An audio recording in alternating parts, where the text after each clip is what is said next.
Hello friends, welcome to my YouTube channel Day 18. இன்னைக்கு நம்ம பார்க்க போகிறது silk thread யூஸ் பண்ணி எப்படி thread load பண்ணுறதுன்னு பார்க்கலாம் வாங்க.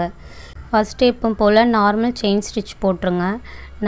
நம்ம எங்கேருந்து கவர் பண்ண போகிறோமோ அது ஃபுல்லாக வந்து செயின் ஸ்டிச்சால் ஃபஸ்ட்டு கவர் பண்ணுறங்க. கவர் பண்ணிவிட்டு நம்ம எப்படி த்ரெட் வந்து லோட் பண்ணுறதுன்னு நார்மலாக நான் உங்களுக்கு போட்டு காமிச்சிருக்கேன்.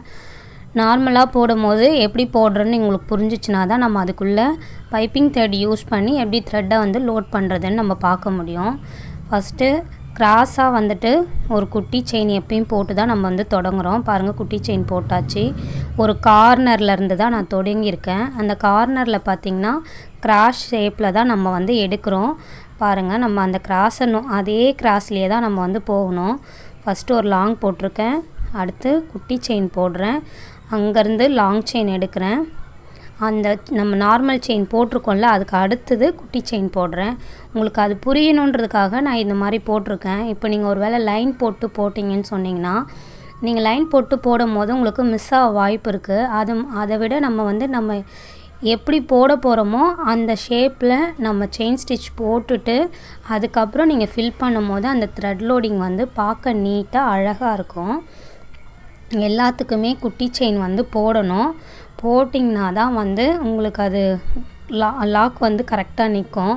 நீங்கள் குட்டி செயின் போடாமல் எடுத்திங்கன்னு சொன்னால் நூல் வந்து திருப்பி ரிவர்ஸ்லேயே வரும், அது வந்து லூஸ் ஆகும். அதனால தான் நம்ம வந்து குட்டி செயின் வந்து போட்டுட்டு லாங் செயின் போடுறோம். நான் ஆரம்பத்துலேயே உங்களுக்கு ஷார்ட்டு லாங்குன்னு வந்து சொல்லி கொடுத்தேன். அதே ஸ்டெப் தான் நிறைய த்ரெட் ஒர்க்கில் நம்ம பார்க்க போகிறோம். அதனால் இது கிராஸ் ஷேப்பில் போடும் போது இது பார்க்க நீட்டாக இருக்கும். இது உள்ள நீங்கள் த்ரெட்டு வச்சுட்டு போடும் போது இன்னும் அழகாக தெரியும். ஃபஸ்ட்டு ப்ராக்டிஸ் பண்ணும்போது இந்த மாதிரி நார்மலாக நீங்கள் ப்ராக்டிஸ் பண்ணுங்கள். நாங்கள் எப்படி எடுக்கிறோன்னு பார்த்தீங்களா, லாங் செயின் போட்டுட்டு அப்புறம் ஒரு குட்டி செயின் போடுறேன், நூல் எடுத்துட்டு நாங்கள் ஊசி பிடிக்கும் போது பாருங்கள் 90 டிகிரியில் தான் நம்ம வந்து பிடிக்கணும். அதை விட நீங்கள் சாய்ச்சி பிடிச்சிங்கன்னு சொன்னால் உங்களோட கிளாத்தில் ஹோல்ஸ் விழும். ரொம்பவும் நூலை வந்து அழுத்தி இழுத்திங்கன்னு சொன்னிங்கன்னா ஹோல்ஸ் விழும். அதனால் கீழே நூல் கொடுக்கும் போது ஒரு மீடியமான டைட்டில் கொடுக்கணும். மேலே நூல் எடுக்கும் போது உங்களுக்கு சிக்காமல் ஈஸியாக வரணும். அதனால் கீழே நீங்கள் எப்பயுமே சில்க் த்ரெட்டை பொறுத்த வரையும் நம்ம டபுள் த்ரெட் தான் யூஸ் பண்ணுவோம். டபுள் த்ரெட் யூஸ் பண்ணும்போது அந்த கீழே இருக்கிற நூலை வந்து ரெண்டையும் ட்விஸ்ட் பண்ணி ஒன்றா கொடுங்க. ஒன்றா கொடுக்கும்போது உங்களுக்கு அந்த சிக்கல் வராது. ஒரு நூல் எடுத்தேன் இன்னொரு நூல் விட்டுட்டேன் அப்படின்ற ஒரு கஷ்டமும் வராது. அதே மாதிரி அயன் நீடிலில் த்ரெட் நீடில் விற்கிது, அது யூஸ் பண்ணுங்கள். த்ரெட் ஒர்க் போட ரொம்ப ஈஸியாக இருக்கும். இப்போ பாருங்கள் நம்ம எப்படி கிராஸ் ஷேப்பில் போட்டிருக்கோன்னு. நம்ம போடும் போதே அந்த த்ரெட் வந்து கிராஸ் ஷேப்பில் வந்திருக்கு பாருங்கள். ஸ்டார்டிங்கில் குட்டியாக கிராஸ் எடுக்கிறதுனால உங்களுக்கு புரியாது. போக போக பாருங்கள் நம்ம எப்படி கிராஸ் எடுத்திருக்கோன்னு உங்களுக்கே நல்லா புரியும். எல்லாத்துக்குமே நான் ஒரு ஷார்ட் கொடுத்து தான் திருப்பியிருக்கேன். எல்லாம் ஒரு லாங்கு, அதுக்கடுத்து ஒரு குட்டி செயின், மறுபடியும் ஒரு லாங்கு, அப்புறம் ஒரு குட்டி செயின், இந்த மாதிரி தான் நான் வந்து போட்டு எடுத்திருக்கோம்.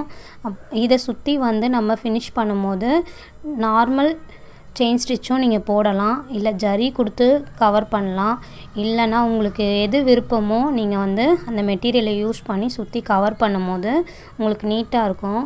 சில்க் த்ரெட் யூஸ் பண்ணும்போது நம்ம த்ரெட் ஒர்க் பண்ணுறோம் அப்படின்னு சொன்னாலே நம்ம கிளாத்தில் லைட்டாக ஒரு சின்ன ஓட்டைங்க வரும். அது இல்லாமல் வந்து பண்ண முடியாது, லைட்டாக வரும். ரொம்ப நீங்கள் போட்டு இது பண்ணும்போது தான் ஹோல்ஸ் ரொம்ப பெருசாக தெரியும். இப்போ சுற்றி நம்ம செயின் ஸ்டிச் போட்டு கவர் பண்ணிட்டோம். இப்போ பாருங்கள் நம்மளோட ஸ்டிச்சஸில் எங்கேயும் வந்து ஹோல்ஸ் தெரியாது. இப்போ நம்ம பைப்பிங் த்ரெட் யூஸ் பண்ணி எப்படி த்ரெட் வந்து ஃபஸ்ட்டு கட்டணுன்றதை ஃபஸ்ட்டு பாருங்கள். நம்ம வந்து ஏற்கனவே முன்னாடி கிளாஸில் பார்த்த ஜிக்ஜாக் மாதிரி தான் நம்ம வந்து கட்ட போகிறோம். கையில் சுண்டு விரலில் ஃபஸ்ட்டு அந்த த்ரெட்டை நீங்கள் பிடிச்சிக்கோங்க. பிடிச்சிட்டு நம்ம ஜிக்ஜாக் எப்படி போடுறோமோ அதே மாதிரி தான் பார்க்காது வி ஷேப்பில் ஆப்போசிட் வி ஷேப்பில் இருக்கும். இந்த மாதிரி நீங்கள் ஸ்டிச் பண்ணும் போது உங்களுக்கு இது வேணான்னு எடுத்திங்கன்னா அந்த இடம் வந்து உங்களுக்கு நீட்டாக இருக்கும். நீங்கள் அதுவே கம்மு ஒட்டிட்டு அதை பிச்சு எடுத்திங்கன்னா அந்த இடம் பார்க்க அந்த கம்மோட இது வந்து அப்ளை ஆகிடும். அதுவும் இல்லாமல் நீங்கள் கம்மு ஒட்டிட்டு நீங்கள் த்ரெட் லோட் பண்ணும் போது அந்த கம்மு நிறைய இடத்துல ஸ்ப்ரெட் ஆகிருந்துச்சுன்னா நீங்கள் சில்க் த்ரெட் கொடுத்து யூஸ் பண்ணும் போது என்ன ஆகும்னா நூல் கட்டாக வாய்ப்பு இருக்குது. அதனால கம்மு ஒட்டிட்டு நீங்கள் பண்ணாதீங்க. ப்ராக்டிஸ் எடுக்கும் போதே த்ரெட்டை வந்து நம்ம எப்படி கட்டியிருக்கோமோ அந்த மாதிரி கட்டிட்டு தான் நீங்கள் வந்து போடணும். இப்போ பாருங்கள், தொடங்கும் போது வந்து ஒரு கார்னர்லேருந்து தான் நம்ம தொடங்குவோம். மேலே போட்ட மாதிரியே தான் வந்து நம்ம கீழேயும் த்ரெட் வந்து லோட் பண்ண போகிறோம். ஒரு கார்னர்லேருந்து நீங்கள் பண்ணிட்டு வரணும். இப்போது நான் வந்துட்டு ஒரு லாங் போட்டிருக்கேன், அது பக்கத்துலேயே ஒரு குட்டி செயின் போட்டிருக்கேன். அதுக்கு மறுபடியும் நூல் எடுத்து ஒரு லாங் செயின் போடுறேன், அதுக்கு பக்கத்துலேயே ஒரு குட்டி செயின் போடுறேன். இது வந்து நீங்கள் கிராஸில் எடுக்கணுன்றதுக்காக தான் வந்து மேலே சொல்லி கொடுத்தேன். அதே கிராஸில் தான் நீங்கள் கீழேயும் போட போகிறீங்க. நீங்கள் எந்த அளவுக்கு கிராஸ் எடுத்து போட்டுட்டு வரீங்களோ அந்த அளவுக்கு அது நீட்டாக இருக்கும் பார்க்குறதுக்கு.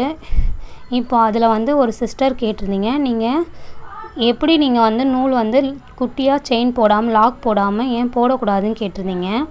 குட்டியாக லாக் போடாமல் நம்ம போட்டோன்னு சொன்னால் எடுக்கும் போது வந்து நூல் வந்து மேலேயே வந்துடும், லூஸ் வரும். அதனால தான் வந்துட்டு இங்கே பார்த்தீங்கன்னா உங்களுக்கு புரியும், மேலே பாருங்கள் லூஸ் வந்துடுச்சு. அதுவே அந்த குட்டி செயின் போட்டுட்டு நம்ம போடும் போது பார்த்திங்கன்னா அது ஃப்ளாட்டாக இருக்கும். நீங்கள் எந்த ஷேப்பில் போடணுன்னு நினைக்கிறீங்களோ அந்த ஷேப்லேயே அது வரும். அதை விட்டு நீங்கள் அந்த மாதிரி பண்ணிங்கன்னா அந்த நூல் வந்து மேலே தூக்கிக்கும். அதனால் எல்லாத்துக்குமே குட்டியாக ஒரு லாக் போட்டு தான் நீங்கள் வந்து லாங் போடணும். கிராஸாக போடுங்க.